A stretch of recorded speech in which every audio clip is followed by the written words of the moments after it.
ó lẹ́tíkẹ́ o ẹ̀yin èèyàn King Dr. Saheed Osupa ti sẹ́tù gbogbo mátà tó wà ńlẹ̀ o láàrin Obesere àti Pasuma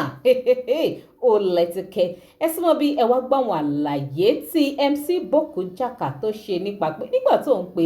Abbas Obesere ọmọ Rapala láti béèrè pé ṣé kò wá sí tí bàbá fi ń bínú lẹ́nu ọjọ́ mẹ́ta ìtàn bẹ̀rẹ̀ sí sọ̀kò ọ̀rọ̀ ránṣẹ́ sí Pasuma pé kí ló dé kí ló ṣẹlẹ̀ ó ní pé ní Obesere bá dáhùn lóhùn pé no King Dr. Saheed Osupa ó ti sẹ́tù gbogbo ìjà náà pé àwọn tiẹ̀ ti yọ̀ǹda Pasuma báwọn tiẹ̀ yọ̀ǹda Pasuma báwọn ò foríjì àwọn foríjì nítorí ọdún mẹ́ta gbapò táwọn gbà lọ́wọ́ ẹ̀ nínú Fuji industry ó ní agbára ó náà ṣe máa sọ pé àgbà gbọ́dọ̀ wà lọ́jà kórí ọmọ tuntun ṣe kíni kórí ọmọ tuntun wọ́ King Saheed Osupa wọ́n tún ti demonstrate wípé àgbà làwọn lágbolé Fuji láàrin yìí bó wá lọ́rọ̀ ọ̀hún ṣe ṣẹlẹ̀ bó ló ṣe lọ gangan kí làwọn suggestion míì tí MC Boko Jaka tún mú jáde láti lè jẹ́ kí ìrẹ́pọ̀ wà lágbolé Fuji láti lè settle gbogbo rògbòdìyàn tó wà lágbolé Fuji pàápàá láàrin Abbas Obesere àti Pasuma láàrin Pasuma àti Taye Currency láàrin Taye Currency àti Terry Lẹ́dà gan àti àwọn tó kù bẹ́ẹ̀ míì lọ ẹ̀yin èèyàn ẹ bá wọn nǹkan fìdílé kàtijọ́ gbogbo fọ́nrán yìí ká gbọ́ gbogbo ohun tí MC Boko Jaka tó sọ lẹ́kùnrẹ́rẹ́ kẹ́ẹ̀dẹ̀ máa bá mi fèrò tiyín nípa ìsí comment ẹ má wàá gbàgbé bẹ́ẹ̀ bá ti follow wa ẹ máa rí nìkan lábẹ́ fídíò tí máa gbé yín tààrà lórí DIGINAIJA online TV ní Facebook ẹ máa bá mi follow ẹ máa bá mi subscribe lórí YouTube kẹ́sì máa like and share fídíò kó máa lọ orí ayélujára káàkiri ó yá ẹ jẹ́ àdìjọ́ wò fọ́nrán kẹ́ẹ̀dẹ̀ máa bá mi fèrò tiyín sí comment. Papa Abbas Akande Obesere ìgbà tí mo reach out to them láàárọ̀ yìí lórí ọ̀rọ̀ awuyewuye tó ń lọ nígboro pé papa kí ló ṣẹlẹ̀ kí ló wá fún kí ló dé àìgbọ́ kinní kan lẹ́nu abọ́ rẹ̀ papa ẹ̀ ń ṣe oníwàhálà èèyàn ẹnìkan tí papa tẹ́ bá fa wàhálà rí náà ni Wasiu Ayinde ìdí tẹ́lẹ̀ ṣe bá wọn fa wàhálà náà ni torí kẹ́ ẹ lè lànà fáwọn ní Fuji tó kù according to nǹkan tá à ń gbọ́ tí àwọn ẹ̀yin náà dẹ̀ ti sọ rí ẹ ti sọ fún mi rí dáadáa so papa wa ní pé Osupa ti pè àwọn Osupa ti yanjú ẹ̀ so God bless Dr. Saheed Osupa. God bless you sir. God bless you sir. God bless you sir. God bless you sir. Wọ́n ní wọ́n sọ síwájú wípé táwọn bá tiẹ̀ wá ro nǹkan kan táwọn máa fi dáríjì Alhaji Wasiu Alabi Pasuma pé káwọn ro ọdún mẹ́ta táwọn fi ju Wasiu Alabi Pasuma lọ pé bí Saheed Osupa dẹ̀ bá wọn sọ̀rọ̀ báwọn dẹ̀ ti gbàgbé gbogbo nǹkan tó wà nílẹ̀ báwọn ti gbàgbé ẹ̀ pátápátá so ẹ̀yin fans ẹ jẹ́ kí oníkálukú gbẹ́nu ẹ̀ dákẹ́ tẹ́ bá lè wá peace ẹ má jẹ́ ká máa dákún torí ẹ̀ ló jẹ́ kí mi dákẹ́ o nígbà tí mo rí bọ̀bọ́ kan tó jáde tó dẹ̀ ń lanu gbàkà tó insult Abbas Akande Obesere nítorí Alhaji Wasiu Alabi Pasuma that is not nice enough. That is not nice. ẹ máa búyàn is an elderly person. tá bá fẹ́ analyse tí favourite yẹ tó bá fẹ́ jẹ́ kí wọ́n mọ̀ pé favourite mi ó better favourite báyìí kò ń ṣe pé kò ń ṣe bú you can say it respectfully ẹ má jẹ́ kán máa wò pé agbo Fuji àwọn tọ́gì ló wà ń bẹ̀ àwọn tout ló wà ń bẹ̀ ìwọ náà ò ń sọ pé ẹnìkan you are saying ọ̀rọ̀ tó ò lè sọ lójú ẹnìyẹn tó máa jọ fi yín sílẹ̀ ò bọ́ sórí afẹ́fẹ́ ò ń sọ nítorí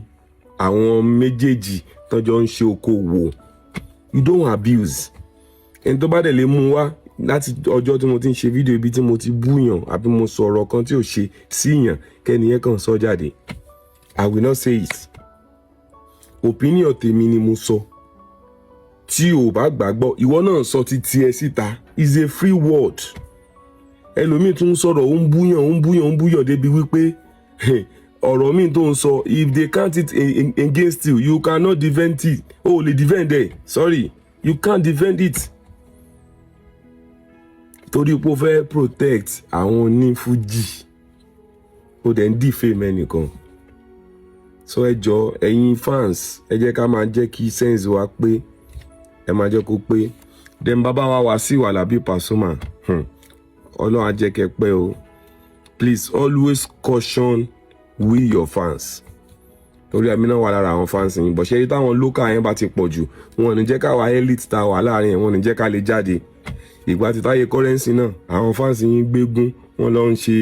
lọ ń sọ eégún lórí Taye currency. Eléyìí orí títí ẹ̀yin àti Abbas Akande Obesere tá a mọ bí tẹ́ ti jọ bẹ̀rẹ̀ o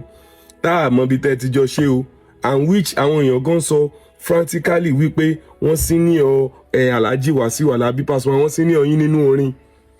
wọ́n náà senior yín nínú orin and it's obvious now tí ó bá jẹ́ wípé Ọlọ́run wá ṣe o ẹni fans o ẹ ṣe gbá kan ẹ ṣàwo kan we shouldn't forget where we come from. And so èmi ò gbàgbọ́ wípé ẹ̀yin lọ́wọ́ sí gbogbo báwọn bíbù yẹn ṣe ń ṣe.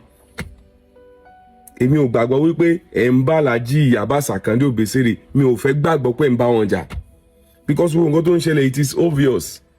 Àwọn fans yín náà ló fẹ́ dá wa lálẹ́ láàrin àti Taye currency. Mo sọ wípé bàbá ẹ̀yin lẹ́lẹ̀ mọ̀ bẹ́ẹ̀ ṣe lè parí ẹ̀ o gẹ́gẹ́ bí àgbàlagbà o. Àwọn fans yín ní wípé mo ní kẹ́ ẹ lọ bẹ Taye currency. Why tí màá ní kẹ́ ẹ lọ bẹ Taye currency? Èmi kàn jẹ́ kó yé yín pé Taye currency yẹn wọ́n ti jọ mọ̀ yín papọ̀ kò ń ṣe èèyàn tó gbọ́dọ̀ kúrò láàrándì yín ẹ̀yin lẹ wá lè parí ẹ̀ gẹ́gẹ́ bí àgbàlagbà kẹ́ fi maturity ṣe bí Wasiu Ayinde ṣe fi maturity ṣe nígbà títí Òṣùpá bí Abbas Akande mọ́ ṣe fi maturity ṣe tọ̀dọ̀ tí ní ìsìn 3 years. Orí maturity wọn láwọn ò sọ nǹkan kan mọ́ àwọn ò ní ṣe gbámọ́ àwọn ò ní ṣàwọ́ mọ́ that's maturity kẹ́yìn náà kàn fìyẹn náà kẹ́ fi fa ọmọ yín bóyá ọmọọṣẹ́ yín àbí nǹkan kan kẹ́ fi fà á mọ́ra torí mi ò yẹ kó jẹ́ kí ìjà wà láàrin yín anti-date mo dẹ̀ ṣì ń béèrè lọ́wọ́ gbogbo àwọn fans yín tí wọ́n àtàkì Taye currency pé kí ni Taye currency ṣe kí ló ṣe gangan kò sẹ́nì kankan tó lè sọ. Tá máa sọ wípé ìtàn tó sọ nígbà yẹn ni wọ́n fi ń àtàkì ẹ̀ ìtàn yẹn náà ni ó tún fẹ́ di wàhálà ń sìn imagine kẹ́ ti jáde ńgbà yẹn wípé ẹ fi Taye currency lẹ̀ ìtàn tí ò yẹ kí ní kẹ̀dẹ̀ parí ẹ̀ àwọn fans ò ní máa dá wàhálà lẹ̀ things like this will not happen. So I think you can just caution the fans. Ànábì dẹ̀ ní nǹkan pè lánàbì wàhálà yìí tẹ́ bá ní pé kàn ṣe ọ̀nà máa ṣe ìgbà tọ́rọ̀ tí Taye currency ṣẹlẹ̀ ìgbà tẹ́ ní pé ẹ fẹ́ nǹkan kan mọ́ o they come out and say they don't want it. So people love you, we love you, but it's just a kind of kákan kọ́ṣẹ́ ara wa ẹ wo Òṣùpá Saheed bàbá àgbàlagbà ìgbà tí Wasiu Ayinde jáde pé kíníkan báyìí ẹ̀dẹ̀ rí àwọn náà dẹ̀ born. So I need you now daddy bá mi Wasiu Alabi Pasuma please mo forúkọ Ọlọ́run bẹ̀yìn tẹ́ gbàgbọ́ náà mo fi bẹ̀yìn please ẹ jẹ́ ká create àlàáfíà sínú ilé fújì tálàáfíà yẹn bá ti wà nínú ilé fújì tó wà dáadáa now àwọn fans àti fans wọ́n wá máa fi nǹkan bí orin tó máa challenge ẹ̀yin gan láti ṣe concert láti ṣe more láti boost orin fújì yẹn Òṣùpá shut down kinikan stadium Pasuma to shut down kini so that kind of competition will boost our local market we boost it not that pé ká máa fọ̀rọ̀ jà it's totally out of it. This is 2024 ẹ̀yin ẹ̀gbọ́n tẹ́ ń gbéyàn ṣe pé torí àwọn no we don't need it àdúrà tí mo dẹ̀ ń gbà láyé àti lọ́run ni wípé ìjà tó ṣẹlẹ̀ láàrin Alhaji Wasiu Ayinde Masha àti bàbá wa Abbas Akande Obesere kó náà tiẹ̀ yanjú pátápátá orí tẹ́ bá gbọ́ nǹkan tó ń ṣẹlẹ̀ láàrin wọn torí àwọn Pasuma Òṣùpá ni Obesere fi ń bá Wasiu jà everybody kan rojọ́ oríṣiríṣi tí ó kàn wá pọ̀ gbogbo ohun tí ò bá rí kó ṣẹlẹ̀ Alhaji Wasiu Ayinde Masha ẹ̀yin náà ẹ bá wa pè bàbá wa Abbas Akande Obesere ẹ bá wa pè wọ́n ẹ yanjú ẹ̀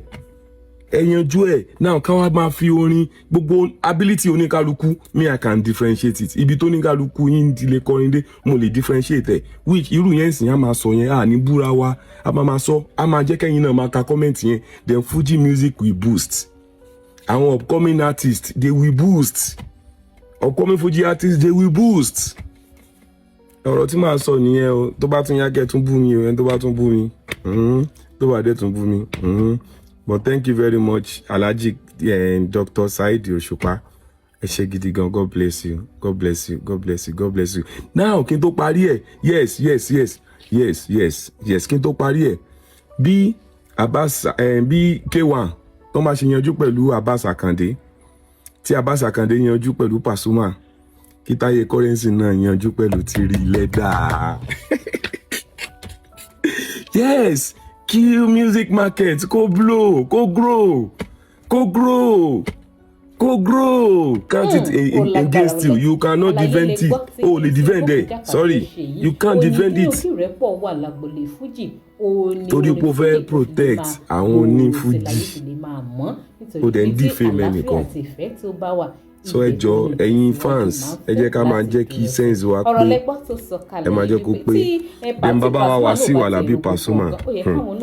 Ọlọ́run á jẹ́ kẹ́ pẹ́ o please always caution